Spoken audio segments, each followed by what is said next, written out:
thought she was surrendering for peace, but what he declared changed everything. Why would a ruthless Viking Earl claim an English captive not just as a prize, but as his wife? What follows is not just a story of conquest, but of power, sacrifice, and an impossible choice. Thank you so much for watching and for all your comments. Let me know at the end if you liked the story, and where you're watching from and why you're following this. The North Sea churned with a violence that matched the fury in the hearts of the men aboard the longships. Gray waves crashed against the carved dragon heads that adorned the vessel's prows, sending spray across the decks where warriors stood with weapons drawn, their eyes fixed on the approaching English coastline. The year was 878, and the Danish fleet had sailed from their settlements in the north, driven by ambition, hunger for land, and the promise of wealth that lay in the fertile territories of Northumbria. Thora of Lindsey stood among the other villagers at the edge of the coastal settlement, her hands trembling as she clutched the rough wool of her cloak. The autumn wind whipped her long auburn hair across her face, strands catching on her lips as she watched the horizon with growing dread. She was 22 summers old, tall and graceful, with features that had drawn many suitors in her village, though her father had been selective about whom he would consider. Her green eyes, bright as spring meadows, now reflected the terror that gripped every soul in the settlement. The distant sails had been spotted at dawn, and the warning bells had rung through the village, sending people scrambling to gather what they could before fleeing inland. But Thora's father, Godric, the village elder, had refused to abandon their home. He was a man of principle, stubborn and proud, with a gray beard that reached his chest and shoulders that had once been broad, but now stooped with age. He stood beside the wooden palisade that surrounded their modest settlement, a hand-axe gripped in his weathered fingers, though everyone knew it would be useless against the seasoned warriors approaching their shores. "Father, please," Thora begged, her voice breaking as she placed a hand on his arm. "We must go to the woods. The monastery at Whitby will give us sanctuary. We cannot stand against them." Godric's jaw tightened, and he shook his head slowly, his eyes never leaving the approaching ships. "I will not abandon the land my father and his father before him worked to build. These are our homes, Thora. If we run now, what kind of men are we? What kind of people?" "Living ones," Thora whispered, tears streaming down her cheeks. Around them, other villagers made their choice. Families hurried toward the forest paths, carrying bundles of possessions, leading livestock, children crying in their mothers' arms. But a handful of men, loyal to Godric, or perhaps too proud to flee, remained at the palisade, farming tools and old weapons clutched in their hands. The longships beached on the shore with a grinding sound of wood against sand and stone. Vikings poured from the vessels like a flood, their war cries filling the air. They wore leather and mail, carried round shields painted with bold designs, and wielded axes, swords, and spears that gleamed in the pale morning light. Their leader stood at the prow of the largest ship, a giant of a man who surveyed the settlement with calculating eyes. Halvard Magnusson was his name, though few in this land would know it yet. At 28 years, he had already earned a reputation among his people as a fierce warrior and a cunning strategist. He stood well over 6 feet tall, with shoulders as broad as an ox yoke, and arms corded with muscle from years of rowing, fighting, and training. His hair was the color of wheat in summer, worn long and pulled back from his face, though some strands had escaped to frame his strong, angular features. His beard was neatly trimmed, unusual among some of his more wild companions, and his eyes were a piercing blue that seemed to see through deception and fear alike. A scar ran from his left temple to his cheek, a mark from a battle 2 winters past, and it only served to make his appearance more formidable. Halvard had come to England not merely as a raider, but with a purpose that went beyond simple plunder. The great army of Danes had conquered much of Northumbria, and territories were being divided among the jarls and successful war leaders. Halvard had distinguished himself in recent battles, and the High King had promised him an earldom if he could secure and hold a coastal region. This settlement, small though it was, represented the beginning of his ambition. Here he would establish his seat of power, and from here he would expand his influence. He jumped from the ship into the shallow water, his boots splashing in the surf, and strode up the beach with his personal guard around him. His second in command, a scarred warrior named Ulfar Thorson, walked at his right hand, axe already drawn and ready. The Vikings approached the palisade with disciplined purpose, spreading out to surround the settlement, cutting off any escape routes. Godric stepped forward to meet them, his small band of defenders at his back. Thora tried to pull him back, but he shrugged off her hand with surprising strength. "Stay behind me, daughter," he commanded, his voice firm despite the slight tremor in his hands. Halvard stopped a spear's length from the palisade and studied the old man before him. He recognized leadership when he saw it, and he respected courage, even in an enemy. He spoke in the Norse tongue, knowing the Englishman would not understand, but Ulfar translated in halting, accented English. "Your village is now under the protection and rule of Halvard Magnusson, appointed Earl of this territory by King Guthrum himself," Ulfar announced, his voice carrying across the settlement. "You will swear loyalty to Earl Halvard, pay tribute, and in return, you will be allowed to continue your lives in peace. Resist, and you will be treated as enemies." Godric's face flushed red with anger and humiliation. "This is English land, land of my fathers. I will never swear loyalty to heathen invaders." Thora grabbed his arm desperately. "Father, please, think of everyone here, think of me." But Godric pulled away from her and raised his hand axe in defiance. "I would rather die a free man than live as a slave to Vikings." Halvard's expression did not change, but something flickered in his blue eyes. He had seen this before, this stubborn pride that led men to throw away their lives for principle. He respected it, but he could not allow it. If he showed weakness now, if he allowed defiance to stand unpunished, his authority would mean nothing. Other villages would resist. Other men would think they could stand against him. He spoke a single word in Norse, and 3 of his warriors moved forward with the speed of striking serpents. Godric barely had time to swing his axe before a spear shaft struck his weapon from his hand. Another warrior grabbed him by his tunic and dragged him forward, throwing him to his knees in the dirt before the palisade. "No!" Thora screamed, rushing forward without thought for her own safety. She threw herself at the Vikings holding her father, beating at their arms with her fists, but they were like striking stone. One of them caught her wrist and twisted it, making her cry out in pain, but she did not stop struggling. Halvard raised his hand, and the warrior released her. She fell to her knees beside her father, wrapping her arms around him protectively, her body shaking with fear and rage. Her auburn hair had come completely loose from its braid, falling around her face and shoulders in wild waves, and her green eyes blazed with defiant tears as she looked up at the Viking leader.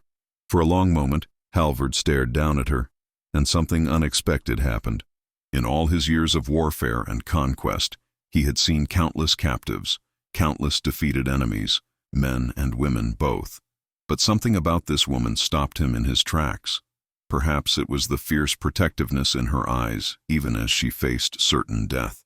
Perhaps it was the way she held her father, refusing to abandon him, even when survival instincts should have sent her running. Or perhaps it was simply that in that moment, backlit by the morning sun, with her hair like burnished copper, and her face marked by tears and determination, she was the most beautiful thing he had ever seen. The thought surprised him, and he pushed it aside with the discipline of a warrior. He had a duty to perform, an example to set. He could not let sentiment interfere with necessity. But as he opened his mouth to give the order that would end the old man's defiance permanently, Thora spoke, her voice steady despite her terror. "Take me instead," she said in English, the words clear and firm. "My father is old and sick. He speaks from pride and fear, but the village will follow his word. Let him live, and he will convince the others to accept your rule. Take me as hostage to ensure his cooperation, my life for his obedience." Ulfar translated her words, and Halvard studied her with new interest. She was not merely brave, but intelligent, quick-thinking enough to find a solution even in the midst of chaos and fear. Such qualities were rare and valuable. "Thora, no!" Godric gasped, trying to push her away. "I forbid it. I will not purchase my life with my daughter's freedom." "You have no choice, father," Thora said quietly, her eyes never leaving Halvard's face. "And neither do I. The village needs you. They will listen to you, but you must be alive to lead them." Halvard considered for a long moment, weighing his options.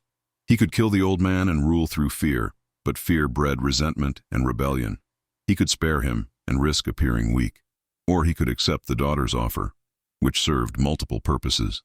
It would demonstrate both his power and his willingness to show mercy when offered proper respect. It would give him leverage over the village through the elder's daughter, and perhaps, though he barely allowed himself to acknowledge the thought, it would let him keep this remarkable woman close enough to understand what it was about her that had caught his attention so completely. He spoke in Norse, and Ulfar translated. Earl Halvard accepts your offer. You will come with us. Your father will swear to keep the peace and ensure the village's cooperation. If he breaks this oath, you will pay the price. Do you understand? Thora nodded, her throat tight with fear, but her voice steady. I understand. Godric clutched at her desperately. Thora, please, you cannot do this. I would rather die than see you taken by these barbarians. She cupped his weathered face in her hands, tears streaming down her cheeks now. Father, I love you, but this is the only way. Please, for me, for all of us, agree to his terms. Stay alive. Keep our people safe. That is all I ask. The old man's shoulders shook with sobs, and he pulled her into a fierce embrace, his tears wetting her hair. I will find a way to bring you back, he whispered. I swear it, my daughter. I will find a way. I know, Father, she whispered back, though she did not believe it.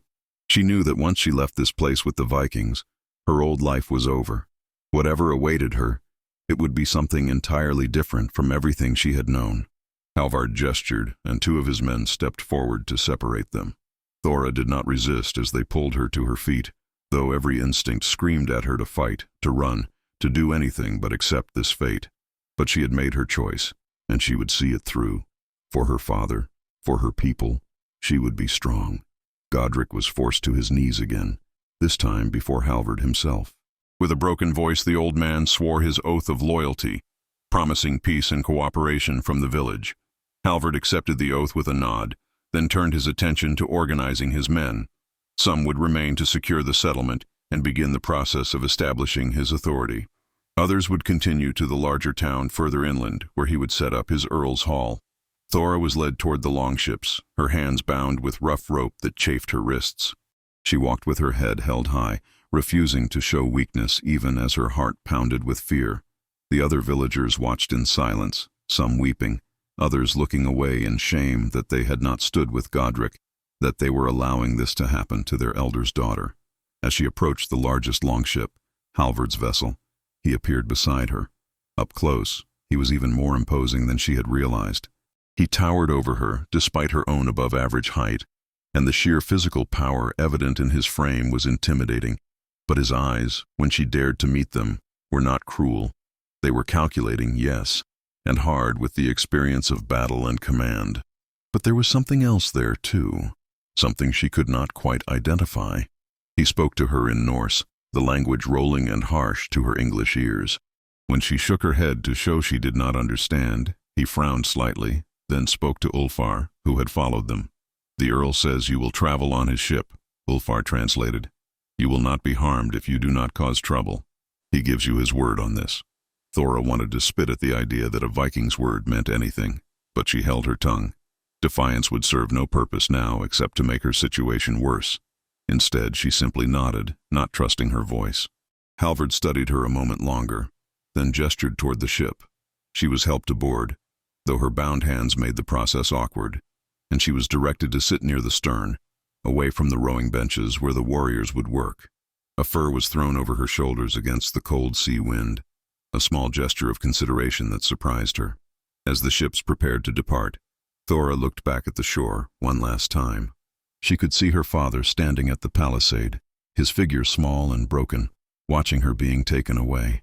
She lifted her bound hands in farewell, tears blurring her vision, and then the oars bit into the water, and the longship began to move away from everything she had ever known. The voyage up the coast took most of the day. Thora sat in silence, watching the shoreline pass, her mind numb with shock and grief.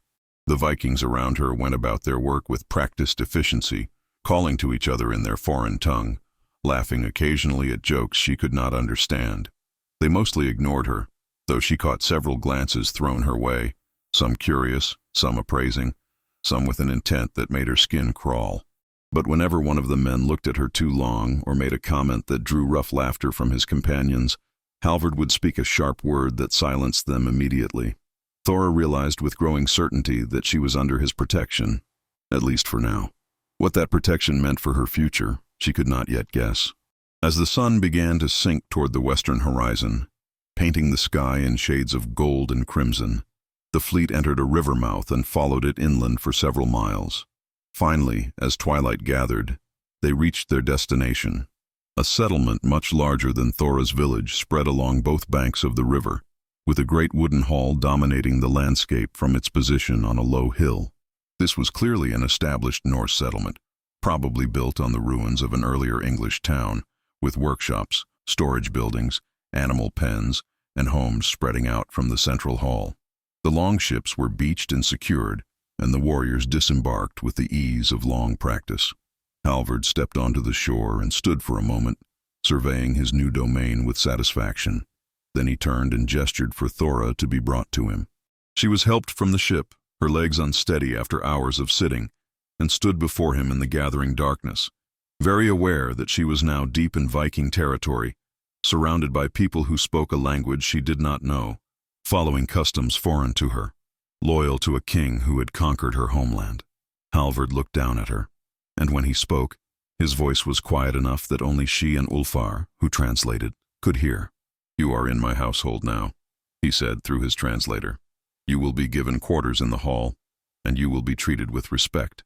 No man will touch you without facing my wrath, but you must understand something clearly." He paused, and his blue eyes held hers with an intensity that made her breath catch. "You are not a slave. You are not a servant. You came with me of your own choice, offering yourself as guarantee of your father's word." Halvard paused, letting Ulfar translate his words, watching Thora's face carefully in the fading light. Her green eyes met his without flinching, though he could see the fear beneath her brave exterior. He continued, his voice firm but not unkind. "But you need to understand your position here. I am now Earl of these lands, and I need to establish my authority, not just over the English villages, but also among my own people. There are warriors in my company who have followed me for years, who expect rewards for their loyalty. There are jarls in neighboring territories who will be watching to see if I am strong enough to hold what I have claimed. Any sign of weakness, any hesitation, and they will move against me." Thora listened to Ulfar's translation, her mind racing. She understood the precariousness of her situation better now. She was not just a hostage for her father's good behavior. She was a symbol, a trophy that demonstrated Halvard's power and his right to rule this conquered land. "What do you want from me?" she asked, proud that her voice remained steady. Halvard was silent for a long moment, and something in his expression shifted, became more intense. When he spoke again, his words came slowly, deliberately, as if he was making a decision even as he uttered them. "You will be my wife," he said. The world seemed to tilt beneath Thora's feet. Of all the fates she had imagined, all the horrors she had prepared herself to face, this declaration struck her with the force of a physical blow. Through the roaring in her ears, she heard Ulfar translate the words, though they seemed to come from very far away. "No," she whispered, then louder. "No, I will not. You cannot force me into marriage. I would rather die." Halvard's jaw tightened slightly, but his voice remained calm. "I am not asking your permission. I am telling you what will happen. Tomorrow, before my assembled warriors and the leaders of the surrounding settlements, I will declare my intention to take you as my wife. In 1 month's time, we will be married according to both Norse custom and Christian rite, so that no one, English or Dane, can question the legitimacy of the union." "Why?" Thora demanded, anger finally breaking through her shock. "Why marriage? Why not just keep me as a hostage, or a slave, or whatever you people do with captives? Why this?" Halvard gestured for Ulfar to step back, giving them a measure of privacy. He stepped closer to Thora, close enough that she had to tilt her head back to meet his eyes. When he spoke, Ulfar translated from a few feet away, his voice carefully neutral. "Because a hostage can be ransomed or rescued, a slave can escape or be freed. But a wife, bound by legal marriage, creates ties that cannot be easily broken. Your father and your village will have a direct connection to my household. The English people in this territory will see that I am willing to join with them, not just conquer them. And my own people will see that I have claimed not just land, but the right to establish a dynasty here." He paused, and something flickered in his eyes that might have been regret, or perhaps just acknowledgement of an uncomfortable truth. And if I am being honest, which I will be with you, there is another reason. When I saw you this morning, defending your father, offering yourself in his place, I saw strength and courage that I have rarely witnessed in man or woman. You are beautiful, yes, but beauty fades. Character endures. I need a wife who can stand beside me as I build this earldom, who can face hardship without breaking, who can give me strong sons and daughters. I believe you are such a woman. Thora stood frozen, overwhelmed by the enormity of what he was proposing. This was not a temporary captivity that might end with rescue or escape. This was a complete transformation of her entire life, her identity, her future. She would be bound to this man, this foreigner, this conqueror of her people for the rest of her days. You speak of choice, she said bitterly when she finally found her voice. But what choice do I truly have? Refuse, and what happens to my father? To my village? Halvard did not look away from her accusing gaze. If you refuse, I will still take you as my wife, but it will be a battle every day. You will fight me, I will have to constrain you, and eventually the fire in you that I admire will be broken or twisted into something bitter and hateful. Your father's oath will still bind him, and your village will still be under my rule, but without the connection that marriage would create, I would have less incentive to treat them with consideration. So it is no choice at all, Thora said flatly. It is the choice between accepting what cannot be changed with grace, or fighting against it until you destroy yourself. Halvard replied, I will not lie to you or pretend this is something other than what it is. You have been conquered. Your land, your people, your life. All of it now belongs to me by right of victory. But how we proceed from here, whether this becomes a prison or a partnership, that depends on both of us. Thora wanted to scream, to rage against the injustice of it all, but she had not survived 22 years in a harsh world by giving in to futile emotion. She forced herself to think clearly, to assess her situation as she would a difficult harvest or a dangerous winter. What were her real options? She could refuse and resist, but Halvard had made clear that would only make her life and her people's lives more difficult. She could try to escape, but where would she go? Back to her village, bringing Halvard's wrath down upon them, into the wilderness to die of cold and hunger, further into England, to lands she did not know, where she had no family or protection. Or she could accept this fate, at least outwardly, and look for whatever advantages might exist within it. As Halvard's wife, she would have status, protection, possibly even some influence. She might be able to help her people, to serve as a bridge between the English and the Norse. And if she was clever and patient, perhaps she could find a way to turn this situation to her benefit. The thought felt like a betrayal of everything she believed, everyone she loved. But survival had always required compromise, and this was simply a larger compromise than most. If I agree, she said slowly, I have conditions. Halvard's eyebrows rose slightly, and something that might have been respect flickered across his face. Speak them. My father and my village must be protected and treated fairly. No excessive tribute, no cruelty, no taking of their lands or property beyond what is reasonable. They must be allowed to practice their Christian faith without persecution. Agreed, Halvard said without hesitation. I have no interest in oppressing people who cooperate peacefully. It is bad strategy and makes for unstable rule. I want to be able to send messages to my father, to know that he is well. You may write to him, and he may write to you. I will provide messengers. Thora took a deep breath, steeling herself for the next demand. And I will not share your bed until after we are properly married by a Christian priest. 1 month, you said. I want that time to prepare myself, to understand what my life will be. If you force yourself on me before then, I will find a way to kill either you or myself, and your plans will come to nothing. The threat was bold, perhaps foolishly so, but Thora meant every word. She had already sacrificed her freedom and her future. She would not also sacrifice her dignity and her last measure of control over her own body. Halvard studied her for a long moment, and she could not read the expression on his face. Then, slowly, he nodded. I give you my oath before the gods I worship, and any god you worship. I will not take you to my bed until we are married by both our customs. You will have your month. Relief flooded through Thora so powerfully that her knees nearly buckled. It was a small victory, perhaps a meaningless one in the grand scheme of her captivity, but it mattered to her. It meant she retained some agency, some power to set terms, however limited. "Then I will not fight you," she said quietly. "I will stand beside you tomorrow when you make your announcement. I will go through with this marriage." But do not mistake acceptance for happiness or cooperation for love. I am doing this for my people, not for you. "I understand," Halvard said, and there was something in his voice that sounded almost like sadness. "I do not ask you to love me.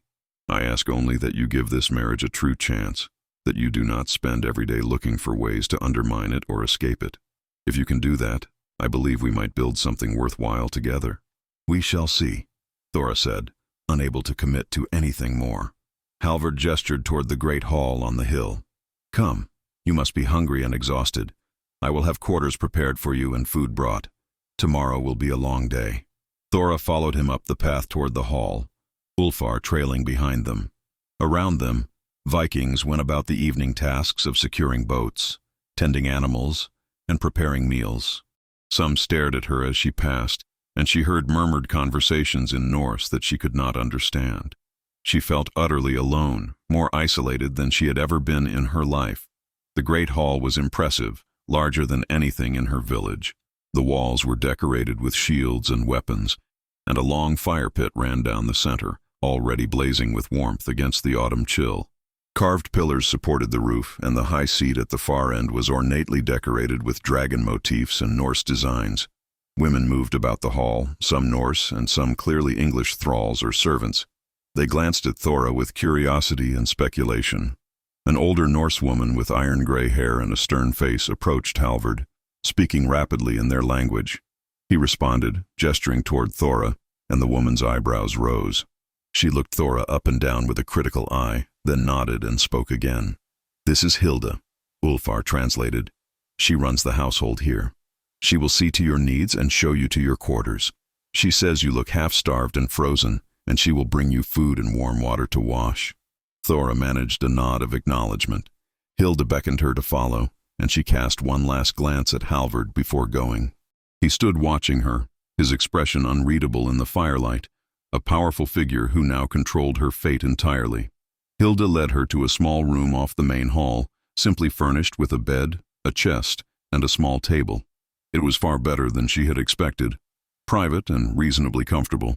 The older woman brought her bread, cheese, dried fish, and ale, along with a basin of warm water and clean cloth. She spoke in Norse, her tone not unkind, though Thora could not understand the words. Then she left, closing the door behind her. Alone for the first time since this nightmare began, Thora sank onto the bed and finally allowed herself to cry. Great, wrenching sobs shook her body as the full weight of what had happened crashed down upon her. She had lost everything in the space of a single day.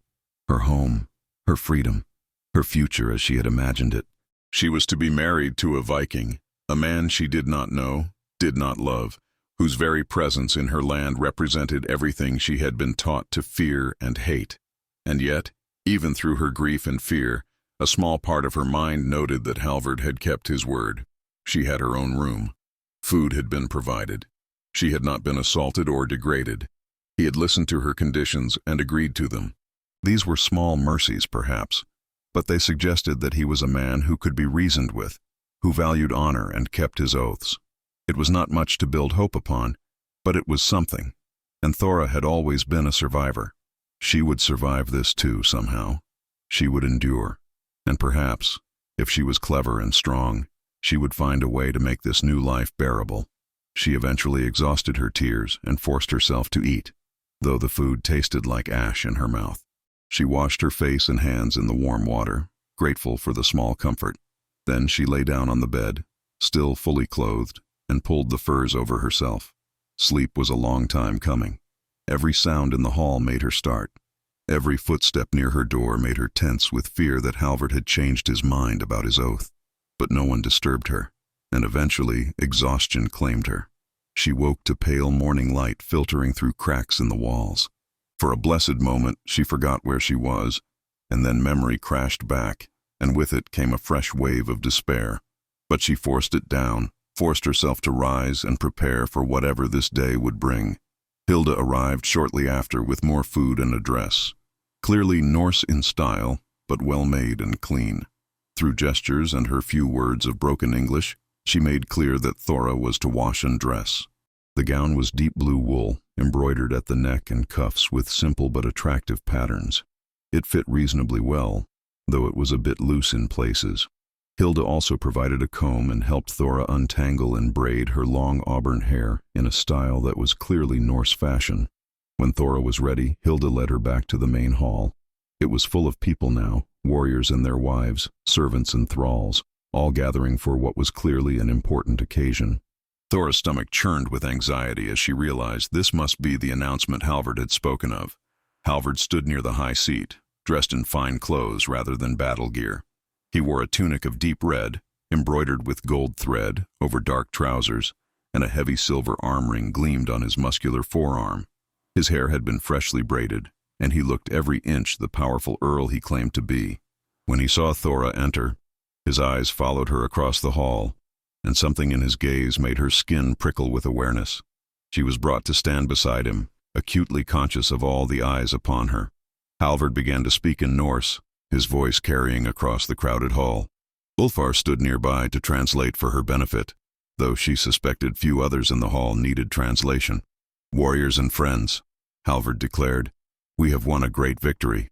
These lands are now ours by right of conquest and by decree of King Guthrum. I have been named Earl of this territory, and I intend to build here something lasting, something strong. But to truly hold these lands, we must not merely conquer the people. We must join with them, create ties that will bind English and Dane together." He turned and held out his hand to Thora. She hesitated for just a moment, then placed her hand in his, feeling his warm, calloused fingers close around hers with surprising gentleness. "This is Thora of Lindsey, daughter of the English elder Godric. She came with me of her own will, pledging herself to ensure peace between her people and ours. In 1 month's time, she will become my wife in a ceremony that honors both our traditions.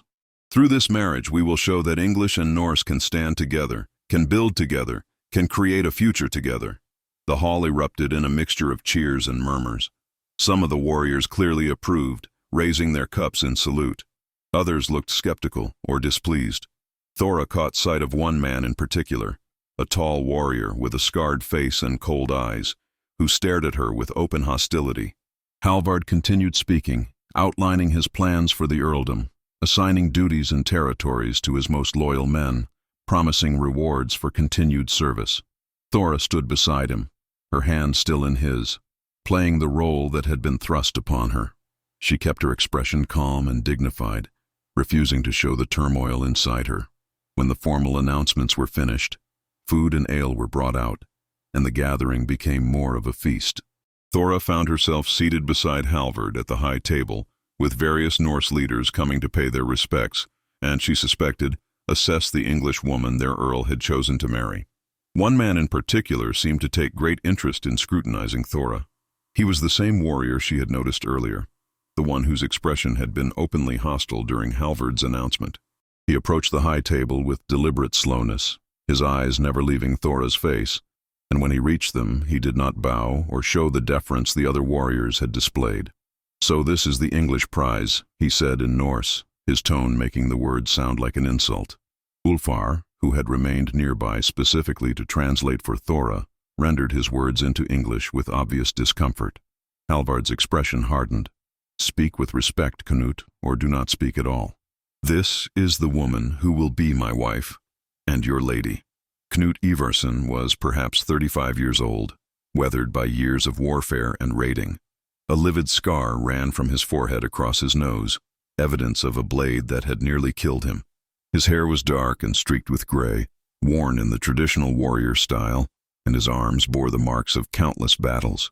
He had been one of Halvard's father's men before pledging loyalty to the son, and he clearly felt this gave him certain privileges. "Your wife," Knut repeated, his lips curling into something that was not quite a smile. "Forgive me, Earl Halvard, but some of us question the wisdom of this match. We have fought and bled to conquer these lands.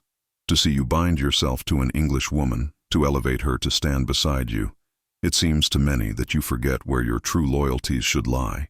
A dangerous silence fell over the nearby tables. Warriors stopped their conversations to watch this confrontation. sensing the challenge underlying Knut's words. Thora felt Halvard's body tense beside her, though his face remained carefully controlled. My loyalties are to my people, to the earldom I have been granted, and to the future I am building here, Halvard said, his voice quiet but carrying an edge like sharpened steel.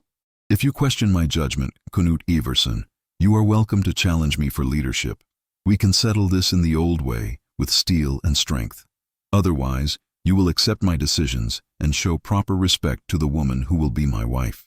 Knut's hand moved to the axe at his belt, and for a heart-stopping moment, Thora thought he would actually accept the challenge. But then his eyes flicked to Halvard's impressive frame, to the casual confidence in the younger man's posture, and whatever he saw there made him reconsider. His hand dropped away from his weapon, and he forced what looked like a respectful nod. I meant no disrespect, my lord, he said, though his eyes told a different story. I speak only out of concern for our people and our future here. Your concern is noted, Halvard replied coolly. Now go and enjoy the feast. We will speak later about the lands and responsibilities I am assigning to you. Knut withdrew, but not before casting one more look at Thora, this time with something calculating in his expression that made her deeply uneasy. She watched him return to his table, where several other warriors leaned in to hear his muttered words, their glances toward the high table making clear they were discussing her and Halvard's decision. That man hates me, Thora said quietly to Halvard, not bothering to hide her observation. Halvard did not deny it. Knut hates change, and he particularly hates anything that might diminish his own importance. He expected to be my closest advisor, perhaps even to be granted the choicest lands and highest position among my men. Instead, I am creating a new order here, one that includes the English as partners rather than merely conquered subjects. This threatens everything he believes about how the world should work. Will he be a problem? Thora asked, surprised to find herself thinking in terms of we and our concerns, as if she were already truly part of Halvard's household. Possibly, Halvard admitted, but Knut is also a skilled warrior and leader. I need men like him, even if they are difficult. I will watch him carefully, and I will make sure he understands the consequences of disloyalty. But this is one of the challenges of leadership. Not everyone will agree with your decisions, and you must find ways to manage those who dissent without alienating them completely or appearing weak. Thora absorbed this, seeing for the first time some of the complexity of Halvard's position.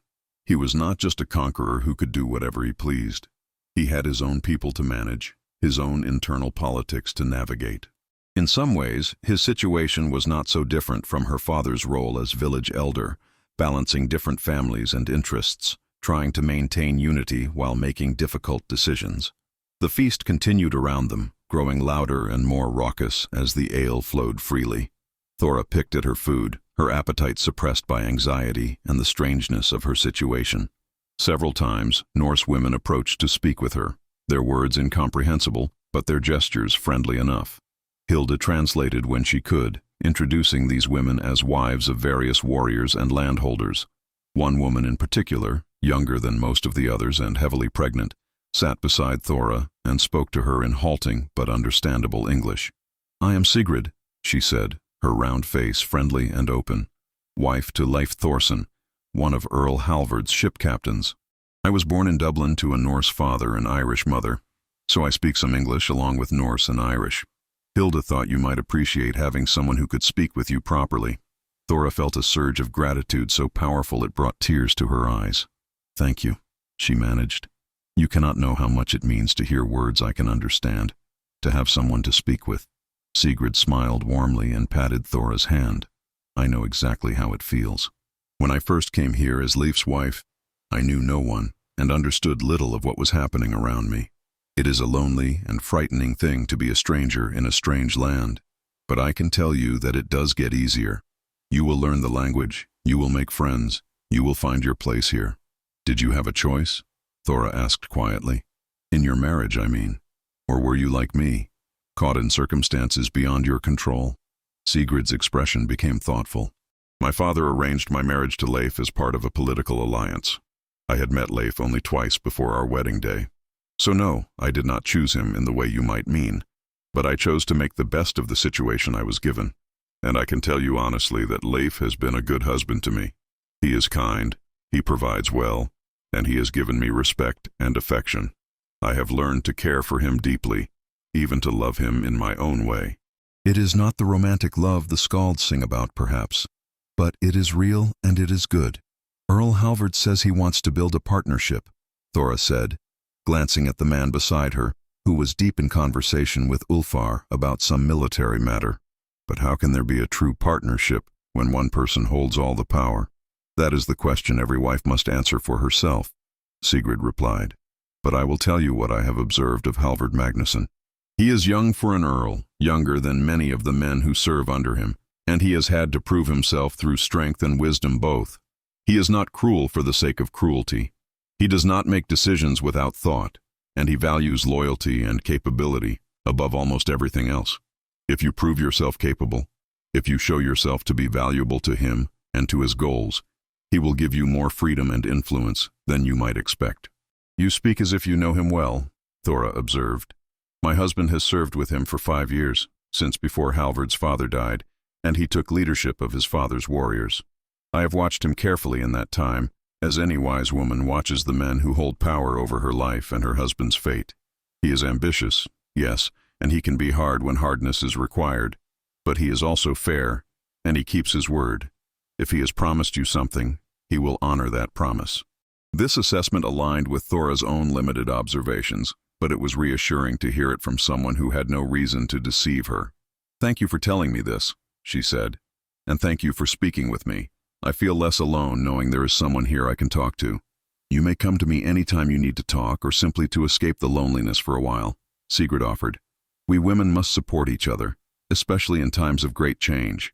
As the afternoon wore into evening, the feast showed no signs of ending, though Thora was exhausted by the emotional strain of the day. Halvard noticed her fatigue and leaned close to speak to her, Ulfar translating. You are tired. You may retire to your quarters if you wish. No one will think poorly of you for it. Thora was grateful for the permission and rose from the table. The hall had grown hot and close with so many bodies and the roaring fire, and she longed for the quiet of her small room. Halvard stood as well, a gesture of respect that surprised her and drew notice from others in the hall. Sleep well, he said, and there was something in his eyes, a warmth that had not been there before, that made her wonder what he was thinking. She made her way through the crowd to her room, aware of the many eyes following her progress. Once safely inside with the door closed, she leaned against it and let out a long, shaky breath. The day had been overwhelming, filled with challenges she could never have anticipated. She changed out of the Norse dress and into a simple shift that Hilda had left for her, then lay down on the bed. Despite her exhaustion, sleep did not come easily. Her mind churned with everything that had happened, with fears about the future, with the strange complexity of Halvard himself. He was not what she had expected. Vikings in the stories her people told were monsters, savage and cruel, interested only in rape and pillage. But Halvard was educated, strategic, capable of honor and restraint. He spoke of partnership and building something lasting. Could she trust him? Could she truly make a life here, bound to this man and this foreign people? Or would she spend the rest of her days as a prisoner in all but name, playing a role in Halvard's political ambitions, while her heart remained forever in her lost English home? She had no answers, only questions and uncertainty. But she had survived the first day, and that was something. Tomorrow she would face whatever came next, and the day after that, and the day after that, until either she found a way to thrive in this new life, or she found a way to escape it. The following days settled into a strange routine. Thora was given considerable freedom to move about the settlement, though she quickly realized she was always watched. Halvard assigned one of his younger warriors, a man named Orm who spoke a little English, to serve as both guard and guide. Orm was perhaps 18, eager and friendly, and he seemed to take his duty to protect her seriously. Through Orm and Sigrid, Thora began to learn Norse words and phrases. The language was harsh and difficult, so different from her native English, but she applied herself to it with determination. She understood that language was power, that understanding what was being said around her would give her information and agency she currently lacked. She also began to understand the settlement's rhythms and hierarchies. Halvard's Hall was the center of a growing community that included not just Norse settlers but also English thralls, Irish merchants, and even a few Scots who had come seeking opportunity in this new Viking earldom. The settlement was more diverse and complex than she had imagined, and she saw how Halvard was working to integrate these different groups into a functioning whole. She saw him daily, usually at meals in the Great Hall, and occasionally he would seek her out to speak with her, always with Ulfar, or now sometimes Sigrid, translating. These conversations were oddly formal, yet also strangely intimate. He asked her about her life in her village, about English customs and laws, about her family and her education. He seemed genuinely interested in understanding her world, and she found herself asking him questions in return about Norse culture, about his travels and battles, about his vision for the earldom. Slowly, carefully, they were learning about each other.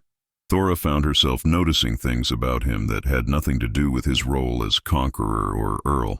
The way he listened intently when people spoke to him, giving them his full attention.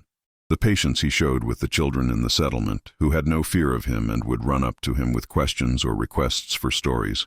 The quiet moments when she would catch him standing alone, looking out over his lands with an expression of such fierce determination that she wondered what drove him, what dreams or demons pushed him always forward, and she could not deny that he was, objectively, a very attractive man.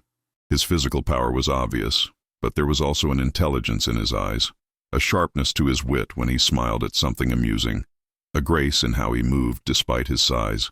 She caught herself watching him more than once and had to force her eyes away, disturbed by her own reactions.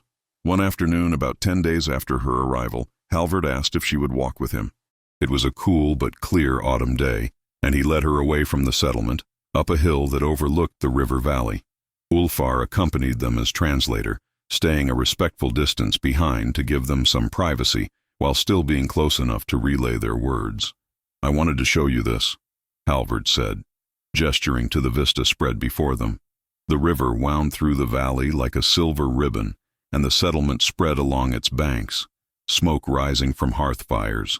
Beyond, fields stretched to the forest edge, and in the distance the sea glimmered on the horizon. "This is what I am trying to build, not just a raiding camp or a temporary settlement, but something permanent.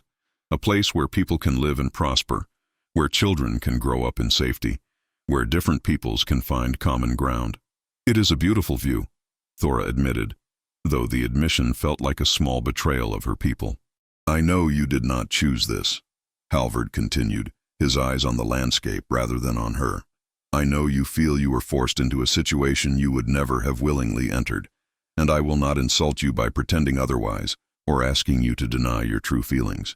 Halvard paused, seeming to search for the right words, and when he continued, there was an unusual vulnerability in his voice that Thora had not heard before.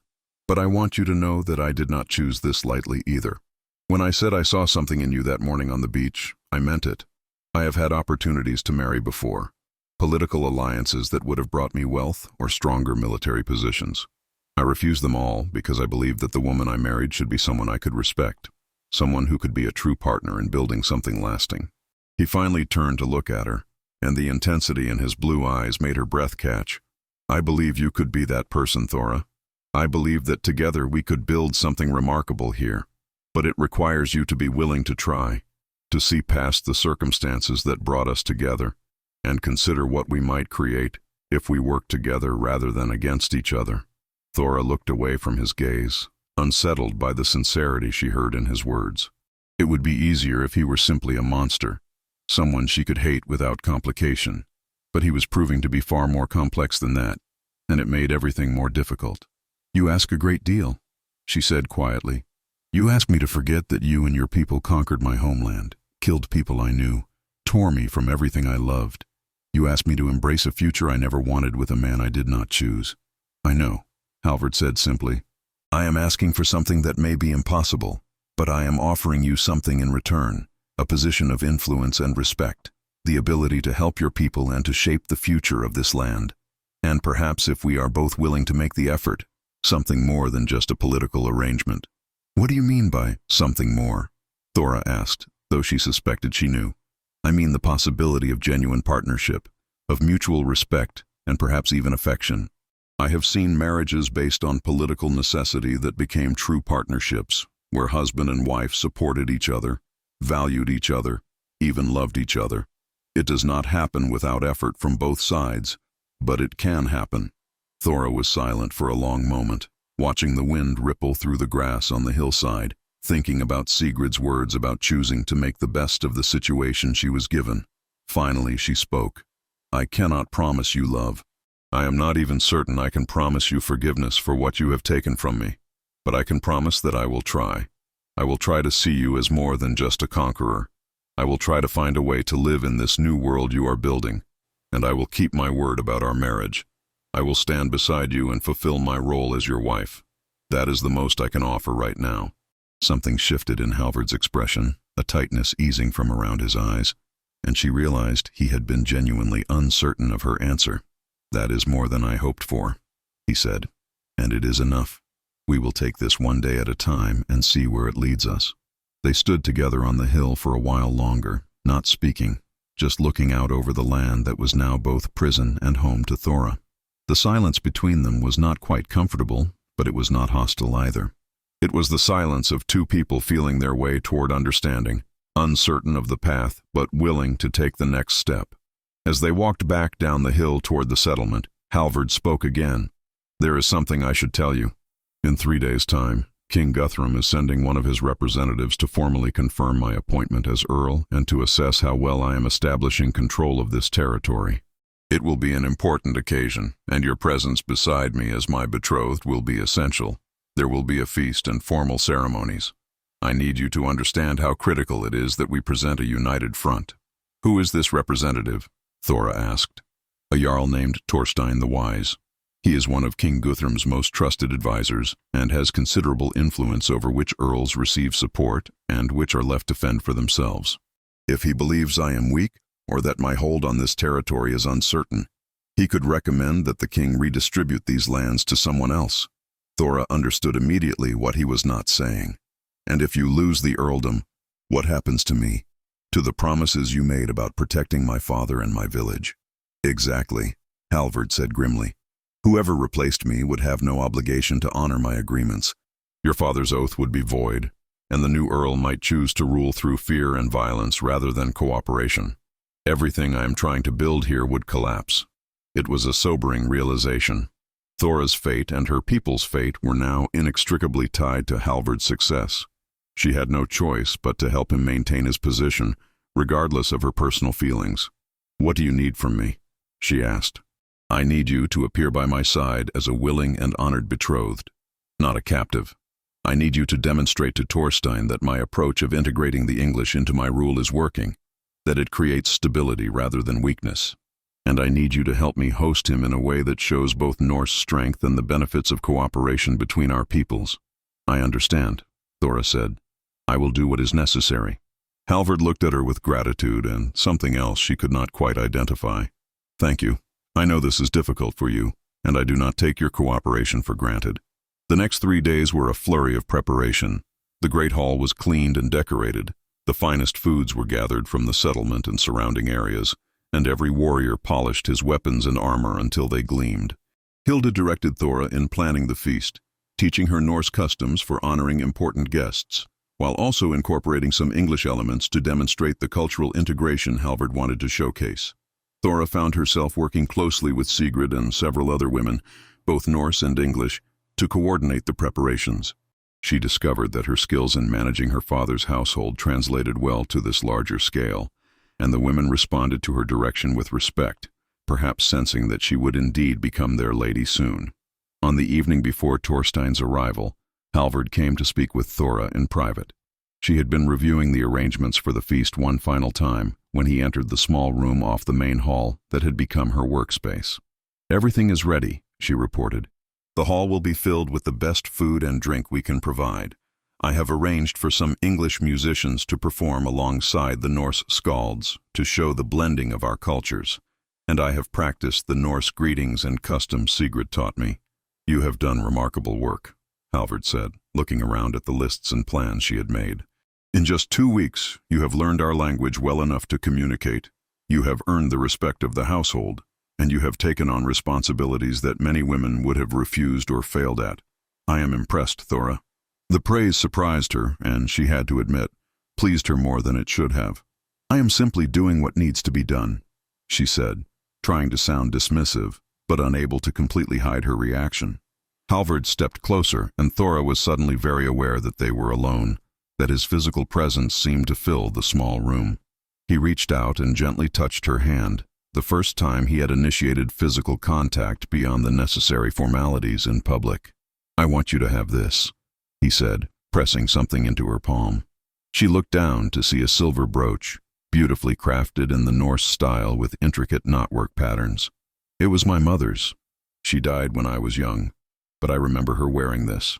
She was a strong woman, much like you, who came from a different clan to marry my father and had to make a place for herself among strangers. I think she would have liked you." Thora stared at the brooch, overwhelmed by the gesture and what it represented. This was not just a gift, but a symbolic welcoming into his family, an acknowledgement of her new position. "I cannot accept this," she whispered. "It is too valuable, too personal." "You can and you will," Halvard said firmly but not unkindly. "You are to be my wife. These things should belong to you, and I want Thorstein to see you wearing it tomorrow. It will demonstrate to him and to everyone else that I truly value you, that this marriage is not merely political convenience but something I am committed to." Thora closed her fingers around the brooch, feeling the weight of it, the significance. "Thank you," she said, meeting his eyes. "I will wear it with honor." They stood there for a moment, closer than they had been since that first day on the beach, and Thora found herself noticing details she had not allowed herself to observe before.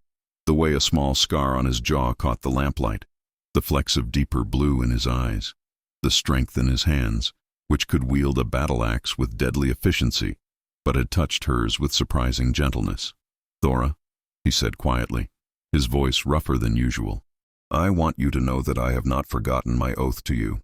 I will not press you before our wedding, but I also want you to know that I look forward to the day when we can truly be husband and wife, not just in name and appearance but in reality. I hope that by then you will not see it as an obligation to be endured, but as something we both choose." His honesty disarmed her, as it always did. She could not give him the answer he wanted, could not tell him she looked forward to that day, because she was not certain she did, but she also could not deny the strange pull she felt toward him, the way her awareness of him had been growing day by day. "I hope so too," she said finally, and it was not entirely a lie. Thorstein the Wise arrived the next morning with a retinue of 20 warriors and several advisors. He was an older man, perhaps 50, with gray streaking his dark hair and beard, and eyes that seemed to miss nothing. Despite his age, he carried himself with the bearing of a warrior, and the elaborate silver arm rings he wore spoke of wealth and status. Halvard greeted him with all the proper ceremony, and Thora stood at his side wearing her finest Norse dress and the silver brooch prominently displayed. She had braided her hair in the intricate style Sigrid had taught her, and she held herself with the dignity befitting the Earl's betrothed, though her heart pounded with nervousness. Thorstein's eyes swept over her with frank appraisal, and she forced herself to meet his gaze steadily, refusing to show weakness or fear. He spoke to Halvard in rapid Norse, and though Thora's language skills were still limited, she caught enough to understand he was asking about her, about the marriage, about Halvard's plans. Halvard responded with confidence, gesturing for Thora to step forward. Through Ulfar's translation, he introduced her formally, recounting how she had come to him, how she had already proven her worth in managing his household and serving as a bridge between Norse and English communities. "She is beautiful," Thorstein said in accented but clear English, surprising Thora by addressing her directly. "But beauty alone does not make a good wife for an earl. Tell me, English girl, why should you be trusted? How do I know you will not poison your husband's drink or conspire with your people to betray him?" The question was deliberately provocative, designed to test her. Thora felt anger flash through her but controlled it, knowing that an emotional response would only confirm whatever suspicions Thorstein held. "If I wanted to betray Earl Halvard, I have had many opportunities," she replied calmly. "I prepare his food, I move freely through his household, I know the settlement's defenses and vulnerabilities. But I have not acted against him because doing so would bring suffering to my people, whom I love, and would destroy the peace he is building here, which benefits everyone, English and Norse alike. I have given my word to stand beside him, and I keep my word." Thorstein's expression did not change, but something glinted in his eyes that might have been approval. "Pretty words. We shall see if your actions match them." The feast that evening was magnificent. Thora had worked with Hilda and the other women to create a display that would impress even the most critical guest. Tables groaned under the weight of roasted meats, fish both fresh and preserved, bread and cheese, fruits both local and imported, and vast quantities of ale and mead. The entertainment showcased the blending of cultures Halvard wanted to emphasize. Norse skalds recited tales of great battles and legendary heroes, while English musicians played haunting melodies on harp and flute.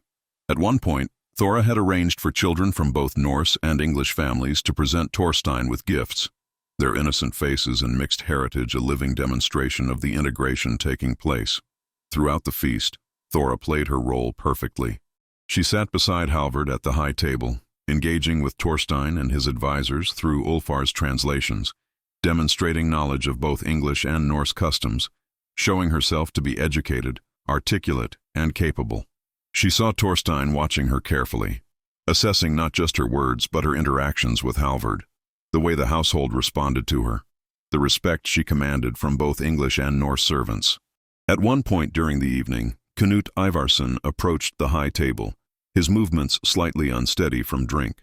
Thora had noticed him throughout the feast, drinking heavily and speaking in low tones with several other warriors who seemed to share his discontent with Halvard's approach. "Earl Halvard," Knut said, his voice carrying across the hall in a way that suggested he wanted an audience for whatever he was about to say. "I have a question for your Englishwoman, if you will permit it." Halvard's eyes narrowed slightly, recognizing potential trouble, but he could not refuse without appearing to lack confidence in Thora. "Speak, Knut, but remember who you address." Knut turned to Thora with a smile that did not reach his eyes. "Lady Thora, you speak eloquently about peace and cooperation between our peoples. But tell me, when your father and the other English elders gather in secret to plot against us, as surely they must, will you warn your husband? Or will you stay silent and let your blood ties guide you?"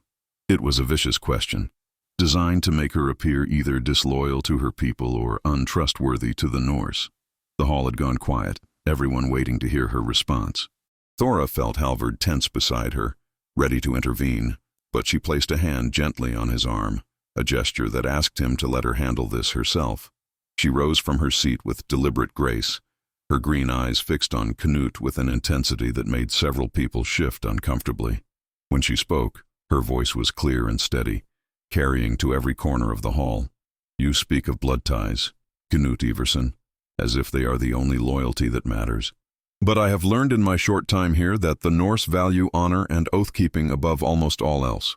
I have given my oath to stand beside Earl Halvard. I have pledged myself to this household and to the future we are building here. That oath binds me more surely than blood ever could." She paused, letting her words sink in, then continued. "But you raise an interesting point. You suggest that the English will inevitably plot against the Norse, that we cannot be trusted, that cooperation is impossible. By that logic, this marriage is doomed to fail. Peace between our peoples is a fantasy, and Earl Halvard's vision for this earldom is nothing but foolish idealism."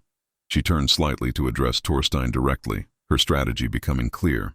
"If that is true, if the Norse truly believe that the English can never be integrated, never be trusted, never become true partners in building this land's future, then perhaps Jarl Thorstein should report to King Guthrum that this territory cannot be held through cooperation and must be ruled through constant military occupation and the suppression of the local population." The implication was devastating in its simplicity. If integration was impossible, then Halvard's approach was fundamentally flawed, and he should not be confirmed as Earl. But if integration was possible, then those like Knut, who insisted on perpetual mistrust and separation, were the real obstacles to success. Thorstein leaned forward in his seat, his expression thoughtful. "A cunning argument, Lady Thora. You turned Knut's challenge into a test of his own loyalty to Earl Halvard's strategy. Well done."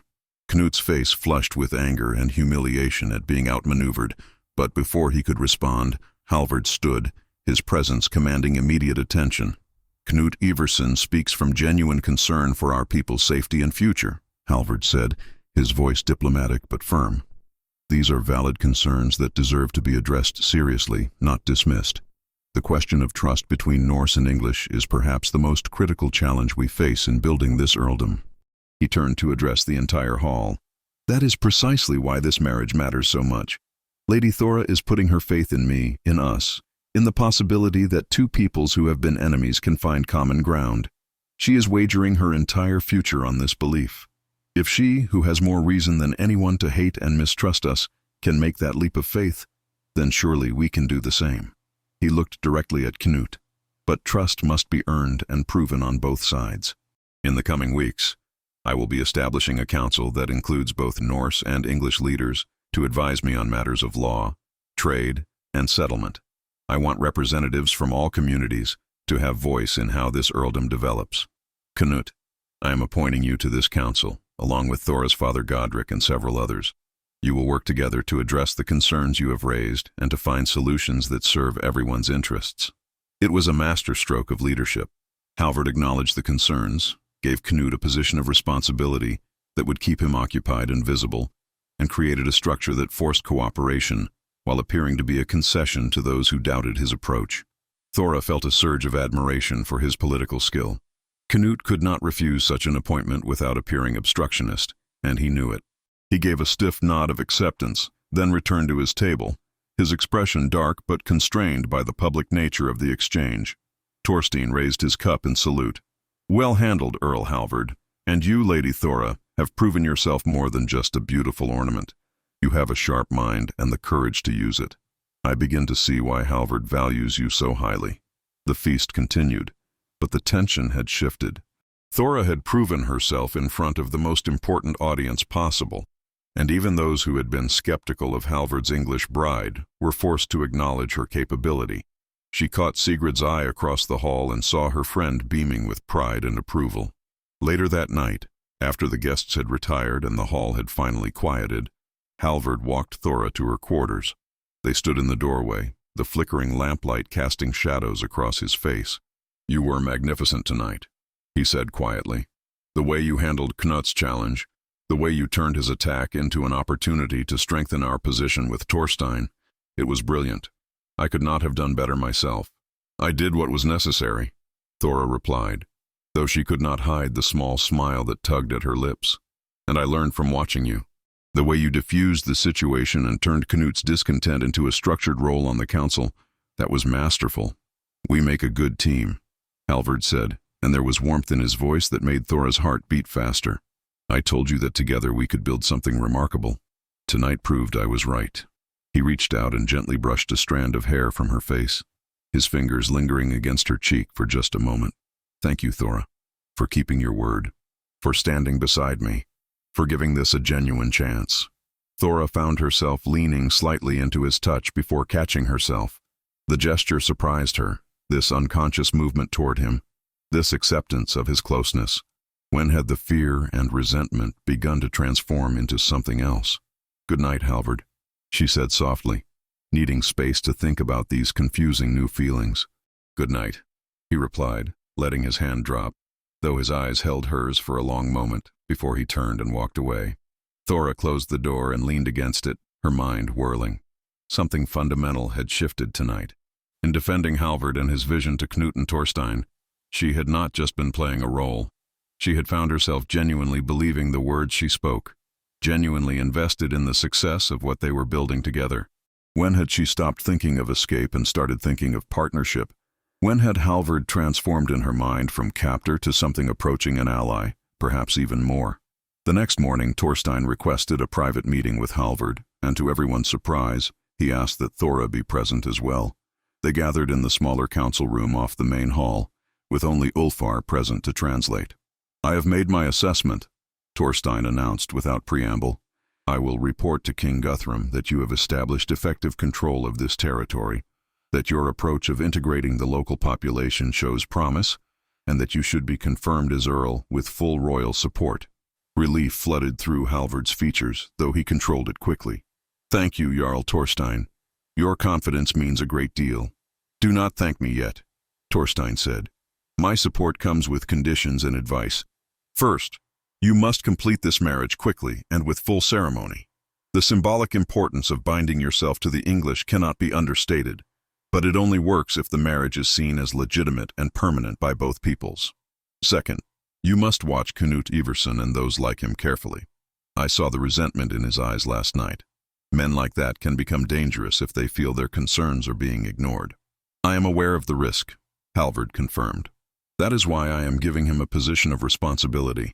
It keeps him visible and engaged rather than plotting in shadows. Wise, Thorstein agreed, but be prepared to act decisively if he proves truly disloyal. A leader who cannot control his own people will not hold power for long. He turned to Thora. And you, Lady Thora, have a crucial role to play. You are the living bridge between two peoples. How you conduct yourself, how you navigate between your English heritage and your Norse future, will set the pattern for others to follow. It is a heavy burden for one so young. I understand the responsibility, Thora said, and I accept it. Thorstein studied her for a long moment. I believe you do. You remind me of my own wife, who came from a rival clan and had every reason to resent the marriage our families arranged. But she chose to embrace her new life, and together we built something strong that has lasted 30 years. I wish the same for you both. After Thorstein and his retinue departed the following day, the settlement seemed to breathe a collective sigh of relief. Halvard's position was secure, at least for now, and the marriage plans could proceed without the shadow of political uncertainty hanging over them. Thora found her days increasingly filled with responsibilities. She worked with Hilda to manage the growing household, mediated disputes between English and Norse residents, and began planning the wedding ceremony that would take place in just over 2 weeks. The Christian priest from a nearby monastery had agreed to perform the blessing, and the Norse Gothi, a religious leader who had traveled with Halvard's warriors, would conduct the traditional Norse rites. But perhaps most significantly, Thora was preparing to see her father again. Halvard had arranged for Godric and several other English elders to come to the settlement for the first meeting of the new council, which would take place 1 week before the wedding. When the day finally arrived, Thora could barely contain her anxiety and anticipation. She stood at the settlement's entrance as her father rode in with the other elders, her heart pounding.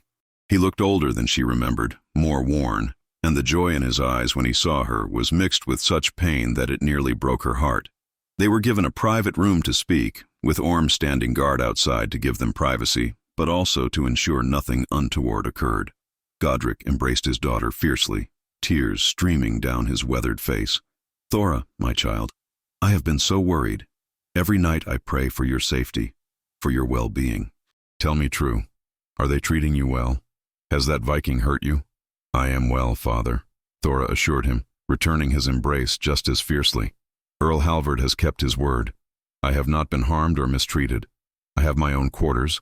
I am treated with respect, and I have been given responsibilities and freedom within the settlement." Godric pulled back to study her face carefully. "But the marriage, Thora. They say you are to marry him in less than 2 weeks. You cannot want this. Tell me, and I will find a way to stop it, even if it costs me my life." "No, father, you must not," Thora said urgently, gripping his hands. "Please listen to me. I know this is not the future you imagined for me. It is not the future I imagined for myself, but it is not as terrible as you fear." She struggled to find the words to explain the complicated truth of her situation. "Halvard is not a monster. He is ambitious, and he can be hard, but he is also honorable and intelligent. He truly wants to build something lasting here, something that includes our people as partners, rather than just conquered subjects. And I believe that by marrying him, by standing as a bridge between our peoples, I can help protect you and our village, and make life better for all the English in this territory." Godric searched her face, looking for signs of coercion or false bravery, but what he saw seemed to confuse him more than reassure him. "You speak of him with something beyond mere acceptance," he said slowly. "Thora, tell me honestly, have your feelings toward this man changed? Do you truly believe in what he is building, or are you simply trying to make the best of an impossible situation?" Thora took a deep breath, realizing that her father's question forced her to confront truths she had been avoiding even in her own thoughts. "I do not know, father. When I first came here, I hated him. I hated everything he represented, everything he had taken from me. But as the days have passed, as I have come to know him and understand his vision, I find that hatred harder to maintain. He listens to me, values my opinions, treats me as a partner rather than property. And yes, I believe in what he is trying to build because I have seen the alternative. I have seen warriors like Knut Iverson who would rule through fear and violence. Halvard's way, difficult as it is, offers hope for a better future. But do you care for him? Godric pressed, needing to understand. As a woman cares for a man, not just as a political ally. Thora's cheeks flushed and she looked away. I do not know, she admitted quietly. Sometimes when I am with him, I feel something I cannot quite name. It is not love, not yet, but it is no longer just duty or necessity. There is respect, certainly, and growing trust. And I cannot deny that he is attractive, both in appearance and in character. But Father, I am so confused. How can I feel anything but anger toward the man who conquered our land and forced me into this marriage? Godric's expression softened with understanding. Because people are complex, my daughter, and feelings do not follow the simple paths we wish they would. Your mother and I were married when she was just 15 and I was 20, arranged by our families. For the first year, she barely spoke to me, resentful that her choice had been taken from her. But over time, we built something real and good together. We learned to care for each other, and eventually to love each other deeply. Perhaps this is not so different.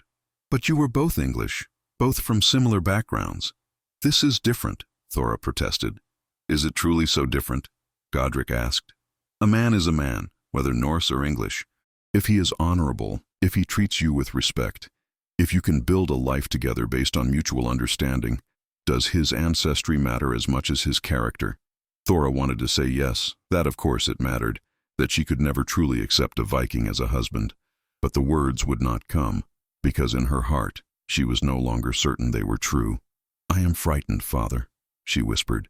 Frightened of what I am feeling, frightened of what my life will become, frightened that I am betraying our people by accepting this so readily.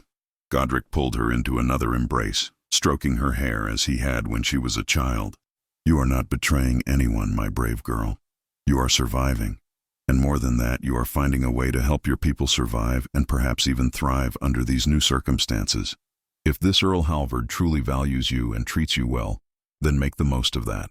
Build the best life you can and use whatever influence you gain to help those you love. That is all any of us can do in these difficult times. They spent the next hour talking about the village, about the people Thora had grown up with, about the small happenings and ordinary life that continued despite the great changes that had overtaken them all. It was a comfort to speak of familiar things, to feel for a moment that she had not lost everything. When their time was up and Godric had to leave for the council meeting, he held her face in his weathered hands one last time. Be happy, Thora, or at least try to be. You have always been stronger and wiser than you knew. Trust yourself, and trust that whatever choices you make them for good reasons. The council meeting that followed was tense but productive. Halvard had structured it carefully, ensuring that both Norse and English voices would be heard. He presented several proposals for managing the territory, from tax collection and tribute systems to laws governing trade and property rights. Knut and some of the other Norse warriors argued for harsher terms on the English, while Godric and the English elders pushed back, and Halvard navigated between them, finding compromises that neither side loved, but both could accept. Thora observed the proceedings from her seat beside Halvard, and she could see the careful political calculation behind every decision he made. He was not trying to make everyone happy, which would have been impossible. Instead, he was trying to create a system that was fair enough that no one felt compelled to rebel, while maintaining his authority and the Norse military dominance that was the foundation of his power. Watching him work, seeing the respect he commanded even from those who disagreed with him, Thora felt that unfamiliar warmth in her chest again. This was a man who could have ruled through simple force, but chose instead to build something more complex and lasting. There was nobility in that choice, even if the circumstances that brought him here were born of conquest and violence. After the council concluded, Halvard sought her out. Your father is a wise man, he said. He argued passionately for his people's interests, but he also understood when compromise was necessary. I can see where you get your intelligence and strength. He is the best man I know, Thora said simply. Seeing him today, knowing he is well, and that you are treating him with respect, it means more to me than I can express. I gave you my word that your family and village would be protected, Halvard reminded her. I keep my promises, Thora. Always. I am beginning to understand that, she said. and the look that passed between them held a weight of meaning that went beyond mere words. The final week before the wedding passed in a blur of preparation. The settlement was transformed with decorations, both Norse and English, creating a visual representation of the cultural joining that the marriage symbolized. Merchants arrived from distant settlements bringing fine cloth, jewelry, and goods for the celebration.